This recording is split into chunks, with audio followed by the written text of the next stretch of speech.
नहीं, आप बिल्कुल दिखाइएगा, आप बिल्कुल दिखाइएगा, क्योंकि ऐसा कुछ नहीं है। जितने भी तमाम बड़े बड़े किसान नेता थे, उन्होंने इस बात को ध्यान दिया कि कोई भी एम्बुलेंस ना रुके। और जैसी 4 बजे तो आप देख लीजिए, ये बगल में NH-24 है, बिल्कुल चालू कर दिया गया, वापस किसान अपनी लाइन पे आ गए। और आपको एक बात बता देता हूँ, भारत बंद उन लोगों की नज़र में सफल नहीं हुआ जिन लोगों को तब मजा आता है। बीजेपी की नज़र में सफल नहीं हुआ, देश के चाटुकार पत्रकारों की नज़र में सफल नहीं हुआ, क्योंकि उनकी नज़र में ये सफल जब होता है जब तक सरकारी संपत्तियों को तोड़ा ना जाए, किसी को तकलीफ, चोट और हानि ना पहुंचाई जाए, इनकी नज़र में तब सफल होता। लेकिन किसान मिट्टी से जुड़ा आदमी होता है, इसके लिए मिट्टी इसकी माँ है, मिट्टी इसके लिए सोना है और मिट्टी इसके लिए सब कुछ है, क्योंकि ये इसी मिट्टी से अनाज पैदा कर कर लोगों के पेट भरने का कार्य करता है। किसान मिट्टी से पैदा होता है, मिट्टी से अनाज उगाता है, मिट्टी से पेट भरता है, तो ठीक है। आप कह रहे हैं किसान आंदोलन सफल रहा जी, सफलता का क्या परिणाम है और क्या संदेश देना चाहते हैं सफलता के पीछे हम? सफलता का प्रमाण ये है और सफलता के पीछे संदेश ये है कि आज जो देश की सरकारें, जो हमारे देश के प्रधानमंत्री जी अमेरिका से दौरा कर साइट तक घूम आते हैं, उनके पास इतना सा समय नहीं कि अपने देश के किसान से 27 सितंबर का ऐलान को यूँ तो है नहीं कि एट ए टाइम किसान ने किया है, कितने दिन पहले कर चुका था। हमारे प्रधानमंत्री एक बार पूछ लेते, कृषि मंत्री एक बार इनसे पूछ लेते कि भैया आप ये कर रहे हैं भारत बंद, आप ये बताइए हमारी तरफ से आपको क्या सुविधा चाहिए, आप ये बताइए आप भारत बंद कर रहे हैं तो आप क्यों कर रहे हैं, हम इन बिलों को वापसी लेते हैं। एक प्रश्न आपसे पूछ सकता हूँ, एक मिनट, मैं मेरे बात आप मुझे बताइए, एक प्रश्न आपसे पूछता हूँ, चलिए आपकी सारी बातों को मैं जायज़ ठहराता हूँ, एक प्रश्न का जवाब आप मुझे एक शब्द में दीजिएगा।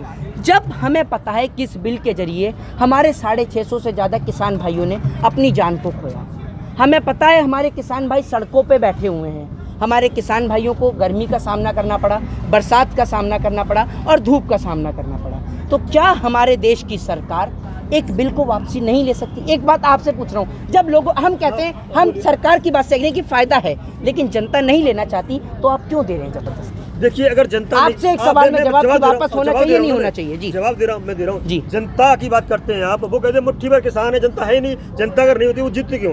जनता उनके साथ है, जनता वो है, जनता उनके साथ है, जनता किसान बिल वालों के साथ नहीं है। अच्छा, आप समर्थन कर रहे हैं, आपके साथ नहीं है, जनता उनके साथ है, उनके बिल का समर्थन कर रही है, इसलिए वापस लेने का कोई सवाल नहीं है, ये उनका कहना है स्पष्ट। बिल्कुल बिल्कुल, आपने सरकार की बात को रखा। आप मुजफ्फरनगर गए थे? गया था। आपने मुजफ्फरनगर महापंचायत देखी? पूरी कवर तो आपको पता ही, आपको बखूबी तौर पे पता है कि क्या सरकार की मुट्ठी इतनी बड़ी है कि कश्मीर से कन्याकुमारी तक देश की जनता को अपनी मुट्ठी में समेट ले?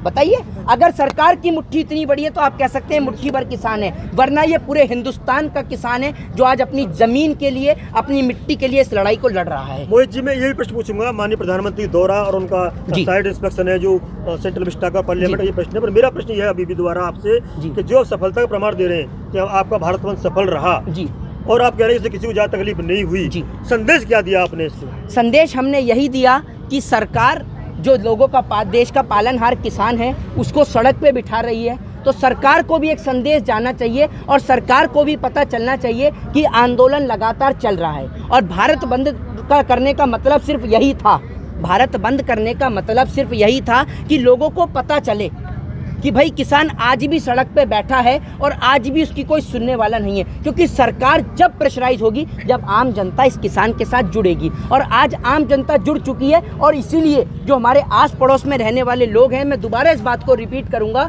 कि उन्होंने एक बात को कहा कि आज हम ऑफिस नहीं जाएंगे, वो इसलिए कि हमारी तनख्वाह कटे तो कटे, लेकिन आज हम अपने किसान को समर्थन देंगे और भारत बंद में उसके साथ खड़े होंगे। आप कह रहे हैं ये कि मतलब जनता ने परेशानी हुई, वो नहीं जाएंगे, तनख्वाह कटे तो कटे, ये लाखों गाड़ियाँ जा रही हैं, ये कहाँ से जा रही है? दिल्ली गई तभी वापस आ रही है, जाम में फंसे थे लोग। सभी को पता है 4 बजे तक की गाड़ियाँ थी, और यहाँ पर कौन सा जाम लगा हुआ था ये बताइए? ये तो गाड़ी दिल्ली वाला है भैया, बताइए दिल्ली पे कहाँ पर जाम था? आप बताइए। मैं आनंद विहार पे जाम था, आनंद विहार पे जाम था भैया, सुबह आनंद विहार पे था ना, सुबह कहता अभी टाइम क्या हो रहा है?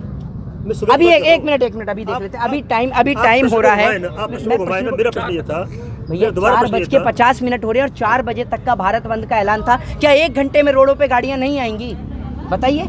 आपका प्रश्न, आपका उत्तर ये था कि मतलब लोग घर पे नहीं गए, घर पे रहे, तनख्वाह कटे तो कटे, नहीं कटे तो कटे, घर पे थे तो ये गाड़ी गई थी तभी तो आ रही है। सुनिए, गाड़ियां भी थी, लोग जाम में थे, और जाम में थे तो उन्होंने ये कहा कि अपने किसान भाई के लिए अगर हम 1 घंटा 2 घंटा 4 घंटा अगर जाम में भी रह लेते हैं तो आपत्ति क्या? जो लोगों का पेट घर पे थे हम। अरे भैया, मैं कह रहा हूँ, मैंने क्या कहा आप उस बात को समझे नहीं। मैंने क्या, कुछ साथियों ने, कुछ लोगों को बोला है मैंने, सभी को नहीं बोला। जी। अब कुछ में ये तो है नहीं पूरा 133 करोड़ हिंदुस्तान आ जाता है, ठीक है ना, तो मैंने कुछ लोगों को बोला है जी। ये बताइए जो एक मिनट, मेरा प्रश्न है, अभी आप कह रहे किसानों के लिए योगी जी ने, माननीय योगी जी ने अभी गन्ना का मूल्य बढ़ाया है, मंत्रिमंडल का विस्तार भी किया है, जी, जी, जी। जो कि आराम से मतलब सरकार को ढंग से चलाया जा सके। एक बात आप मुझे बताइए, क्या 4.5 साल के कार्य में अब मात्र कितने दिन बचे हैं?